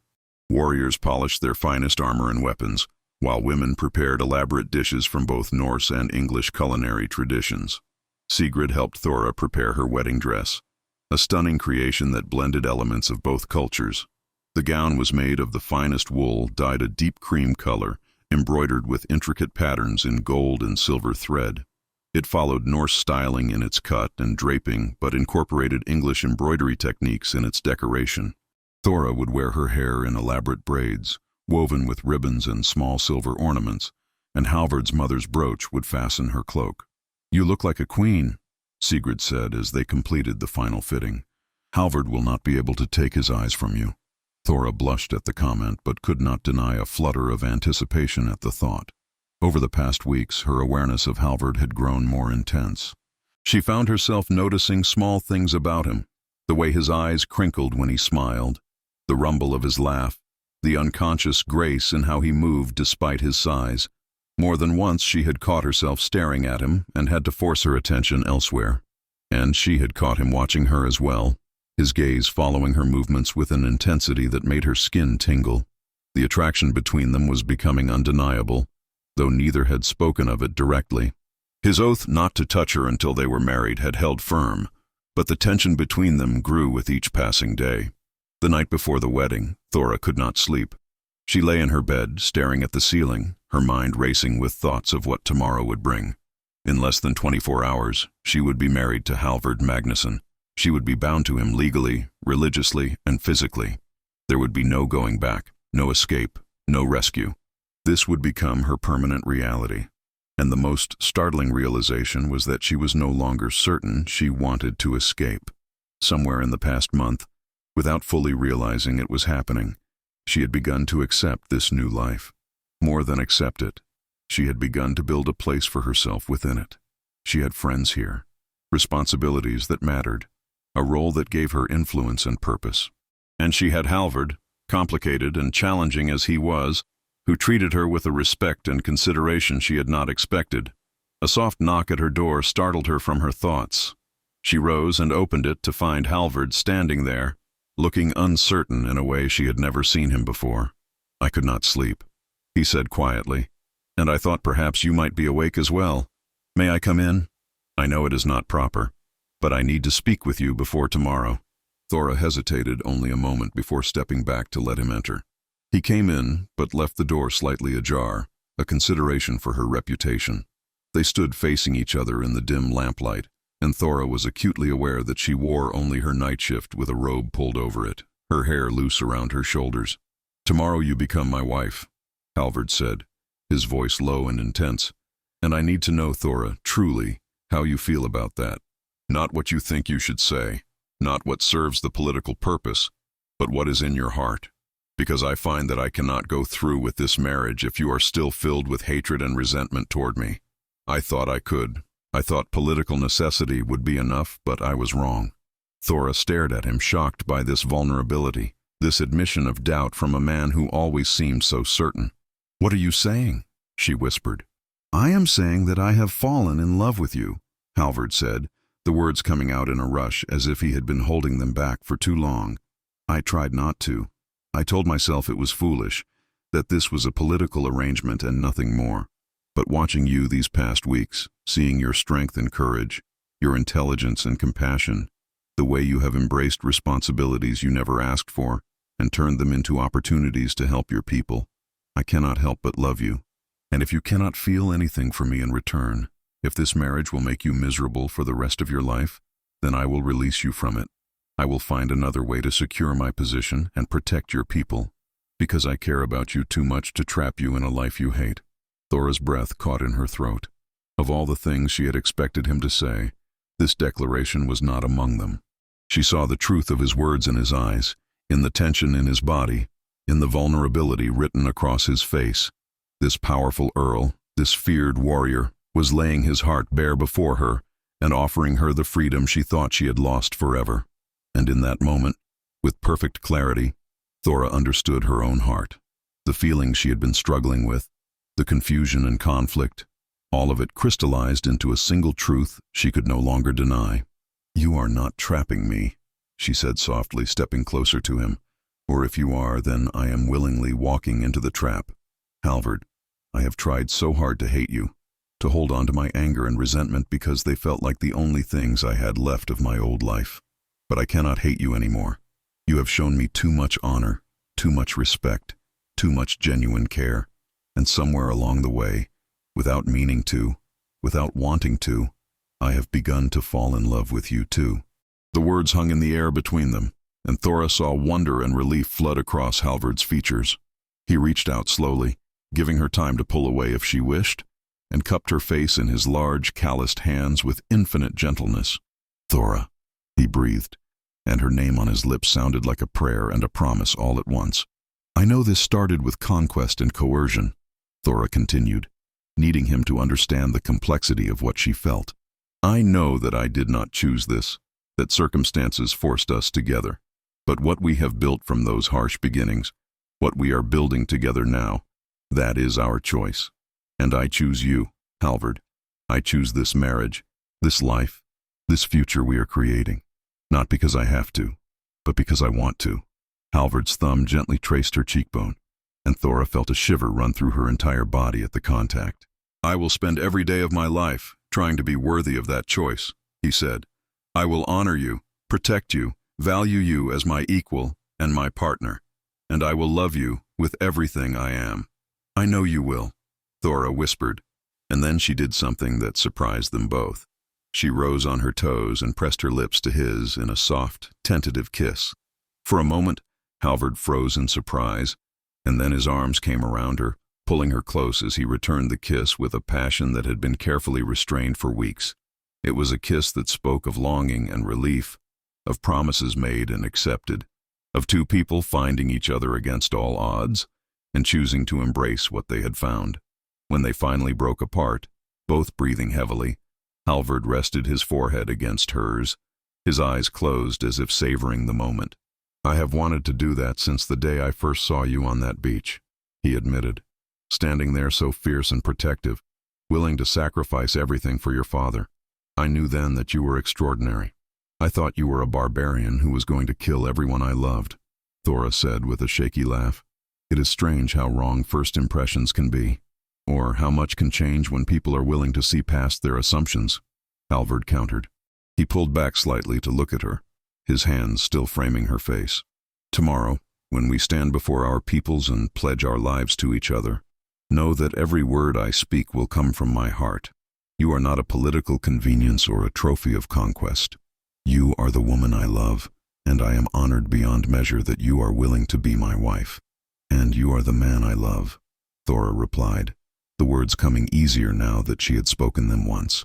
"Whatever brought us together, whatever difficulties lie ahead, we will face them together as true partners." They stood holding each other for a long moment, neither wanting to break the spell of this precious intimacy. But eventually, Halvard stepped back with visible reluctance. "I should go. We both need to rest before tomorrow, and if I stay here much longer, I will not be able to keep my oath to wait until we are properly married." Thora felt heat flood her cheeks at the implication, but she also felt a thrill of anticipation.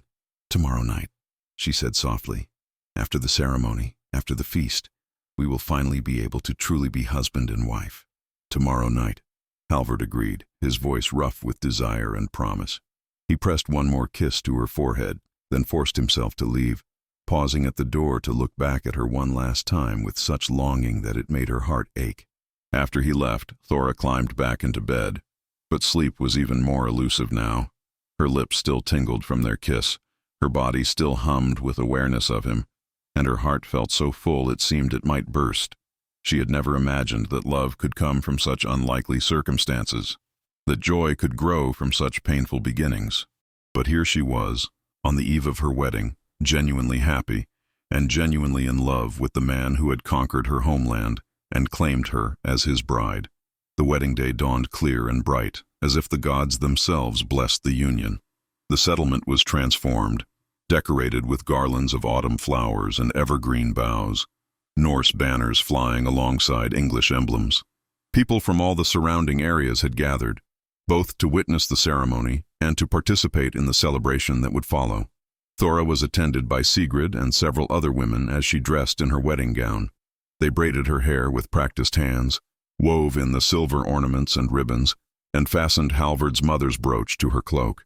When they finally allowed her to see herself in the polished bronze mirror, Thora barely recognized the woman looking back at her. She looked like a Norse lady, regal and beautiful, every inch the Earl's bride. "You are radiant," Sigrid said, tears in her eyes. "Halvard is a lucky man." "I think perhaps we are both lucky," Thora replied, surprising herself with how much she meant it. The ceremony was to take place in two parts.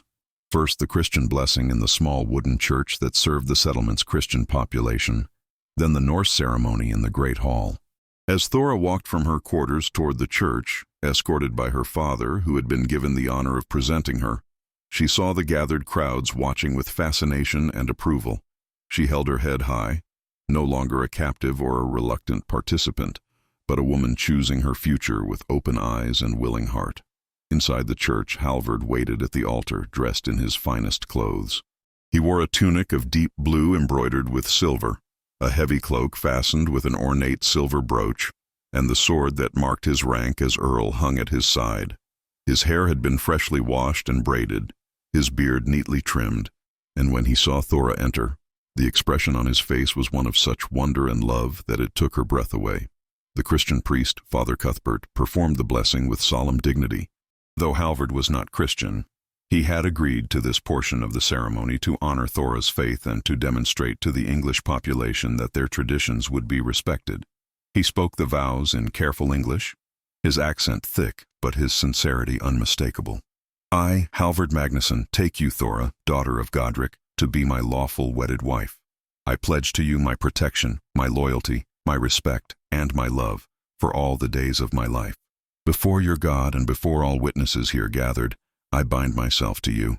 Thora's voice was steady and clear as she replied, "I, Thora, daughter of Godric, take you, Halvard Magnusson, to be my lawful wedded husband.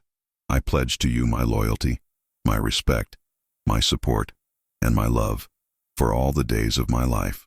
Before God and before all witnesses here gathered, I bind myself to you." Father Cuthbert blessed them and pronounced them married in the eyes of the church. It was done. There was no going back now, and Thora found she had no desire to. When Halvard took her hand and raised it to his lips, pressing a kiss to her knuckles while holding her gaze, she felt a surge of certainty that this was exactly where she was meant to be. They processed from the church to the Great Hall, where the Norse ceremony would take place. The hall was packed with people, warriors and their families, merchants and craftsmen, English and Norse standing together to witness this historic union. The Gothi, an ancient man with a long white beard and eyes that seemed to see into the soul, waited for them at the center of the hall. The Norse ceremony was more elaborate and symbolic than the Christian one had been. There were oaths sworn over Halvard's ancestral sword, rings exchanged that had been blessed by the Gothi, and ritual words spoken in the old tongue that called upon the Norse gods to witness and bless the union. Halvard spoke his vows in Norse, then repeated them in English for Thora's benefit and for the English guests.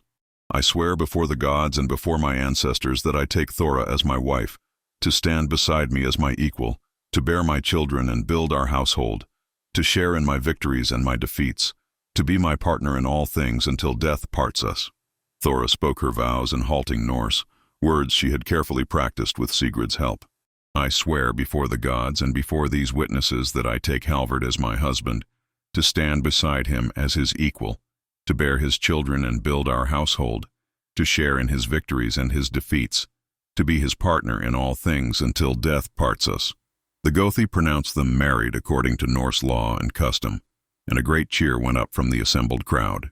Halvard pulled Thora into his arms and kissed her soundly, to the raucous approval and laughter of the warriors present. When they finally broke apart, both flushed and smiling, the feast began in earnest. The celebration that followed was magnificent, a true blending of cultures that would be remembered and spoken of for years to come. Long tables groaned under the weight of food from both Norse and English traditions. Mead and ale flowed freely, and the entertainment included Norse skalds reciting tales of legendary heroes, English musicians playing traditional songs, and even a group of children performing a play that told the story of how their new earl had won his beautiful English bride. Throughout it all, Thora sat beside Halvard at the high table, their hands clasped together, unable to stop smiling. She spoke with guests from both communities, accepted their congratulations and good wishes, and basked in the genuine warmth and acceptance she felt from most of those present. Even Knut Iversen approached to offer his congratulations, though his expression remained guarded. "You have proven yourself more capable than I expected, Lady Thora," he said stiffly. Perhaps Earl Halvard's faith in this alliance was not misplaced after all. It was not exactly a warm endorsement, but it was an acknowledgement, and Thora accepted it graciously. "Thank you, Knut Iversen. I hope that in time, we can work together for the good of all people in this earldom." As the evening wore on and the celebration showed no signs of ending, Halvard leaned close to whisper in Thora's ear. "Would you like to slip away? The feast will continue for hours yet, but we have fulfilled our obligations to our guests. It is permitted for the bride and groom to retire early." Thora's heart began to race at the implication. "Yes," she whispered back. "I would like that very much." They rose from the high table, and immediately knowing looks and ribald jokes followed them as they made their way through the hall. Thora felt her cheeks burning with embarrassment, but Halvard simply laughed and waved to his warriors, utterly unashamed. Sigrid caught Thora's eye and gave her an encouraging smile and a subtle nod, as if to say that everything would be well. Halvard led her not to her small room, but to his own chambers, larger and more luxuriously appointed as befitted the earl. A fire had been lit in the hearth, warming the space against the autumn chill, and candles provided soft, flickering light. Someone, probably Hilda, had prepared the room beautifully, with fresh furs on the bed and flowers scattered about. Once the door closed behind them, Thora felt a sudden wave of nervousness. She had known this moment was coming, had even anticipated it, but now that it was here, she felt uncertain and shy. Halvard seemed to sense her apprehension, and his expression softened. "We do not have to rush anything," he said gently, stepping close but not touching her yet. "We have the rest of our lives together. There is no need for haste or pressure." "I am not afraid," Thora said, and it was true. She was nervous, yes, but not afraid. Not of him. "I want this, Halvard. I want to be your wife in truth, not just in name. I am simply a bit overwhelmed by everything that has happened, by how much has changed in such a short time. From captive to bride in 1 month," Halvard mused. "From enemies to lovers. It is rather extraordinary when you think about it." "Extraordinary," Thora agreed, stepping closer to him, "but also somehow right, as if all the pain and difficulty were leading us to this moment, to finding each other and building something beautiful from such harsh beginnings." Halvard reached out and began to carefully remove the pins and ribbons from her elaborately braided hair, his fingers gentle and patient. "I meant what I said last night," he murmured as her auburn hair began to fall free around her shoulders. "I love you, Thora. Not because you are beautiful, though you are. Not because you are useful to my political ambitions, though you are that too. But because of who you are at your core, the strength and compassion and intelligence that make you uniquely yourself." "And I love you," Thora replied, reaching up to unfasten the brooch that held his cloak. "You have shown me that people are more complex than the simple categories we put them in. Norse or English, conqueror or conquered. These labels matter less than the character of the individual person. You are a good man, Halvard Magnusson, and I am proud to be your wife." They undressed each other slowly, taking time to explore and appreciate, murmuring words of love and desire as they finally came together as husband and wife in truth. The physical joining was both passionate and tender, a sealing of the emotional bond they had forged over the past weeks. And when they lay together afterward, wrapped in each other's arms with the firelight dancing across their skin, Thora felt a completeness she had never known before. "I never imagined I could be this happy," she confessed, tracing patterns on Halvard's chest with her fingertips. "When you took me from my village, I thought my life was over, that I would never know joy again. But here I am, married to the man I love, part of something larger than myself, with a future full of possibility stretching before me." We will build an extraordinary life together, Halvard promised, pressing a kiss to her forehead. Not just for ourselves, but for all the people of this earldom. We will show that English and Norse cannot merely coexist, but can thrive together, can create something stronger and richer than either culture alone. Our children will grow up knowing both heritages, equally proud of their English and Norse blood. Children, Thora repeated, feeling a thrill at the thought. I hope our first child is a son, strong and brave like his father. And I hope for a daughter first, beautiful and fierce like her mother, Halvard countered with a smile. But whatever the gods give us, we will love them and raise them to be bridges between our peoples, as you and I are.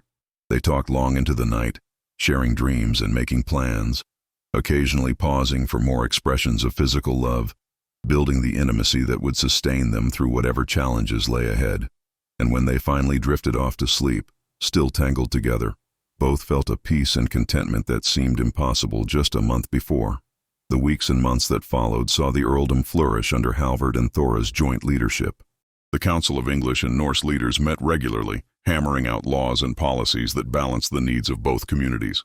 Trade routes were established, bringing prosperity to the region.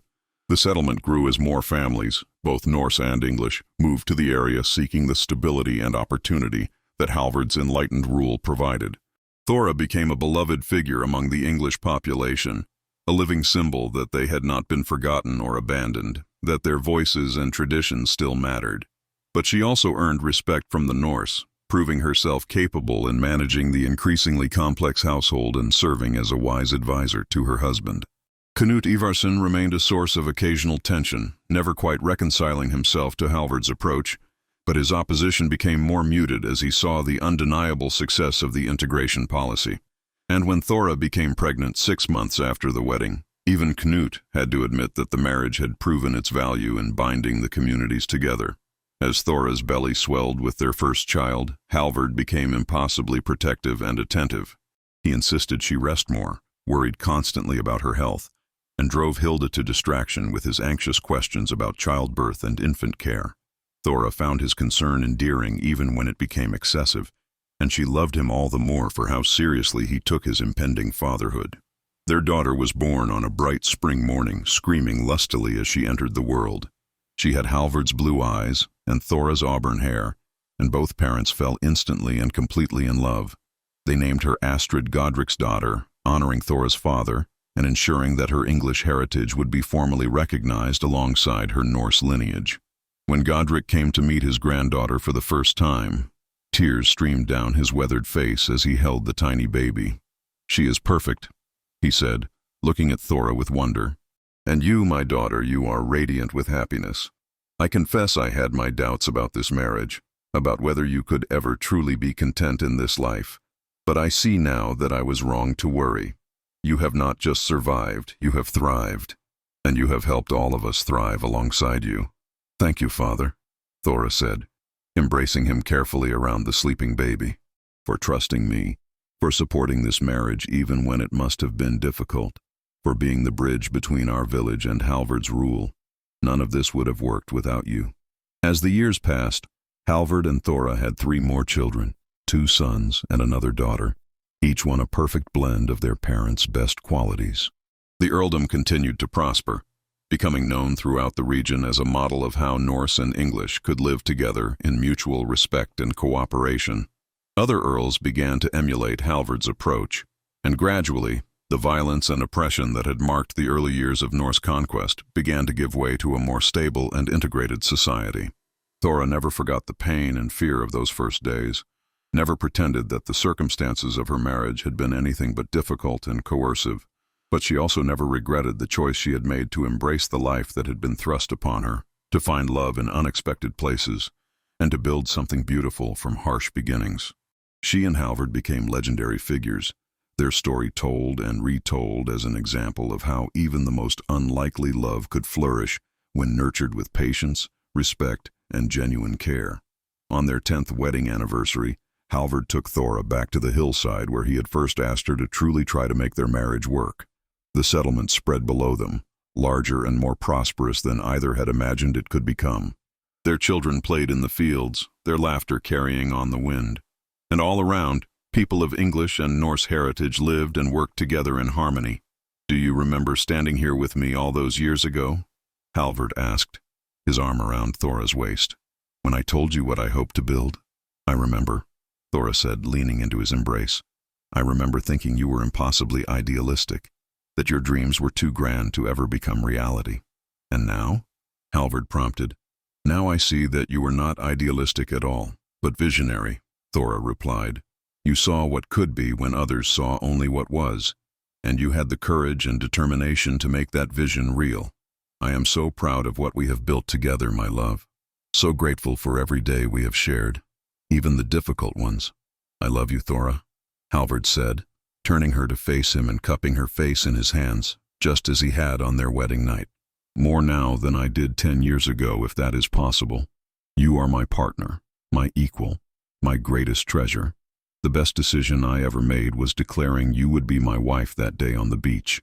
And the best decision I ever made was choosing to love you back, Thora replied, rising on her toes to kiss him, to see past the conqueror to the man beneath, to build a life with you, to create this beautiful family and this thriving community. I would not change a single moment of our journey together, not even the painful beginning, because it led us here. They stood together on that hillside as the sun set over their earldom, two people from different worlds who had found a way to bridge the gap between them and create something neither could have built alone. Their love story, born from conquest and coercion, had transformed into a genuine partnership that changed not just their own lives, but the lives of thousands of people who lived under their enlightened rule. And as they walked hand in hand back down the hill toward the home they had built together, toward the children who were their legacy and their joy, both knew with absolute certainty that what had started as impossible had become inevitable, that love had triumphed over hatred, and that together they had created something truly extraordinary that would endure for generations to come.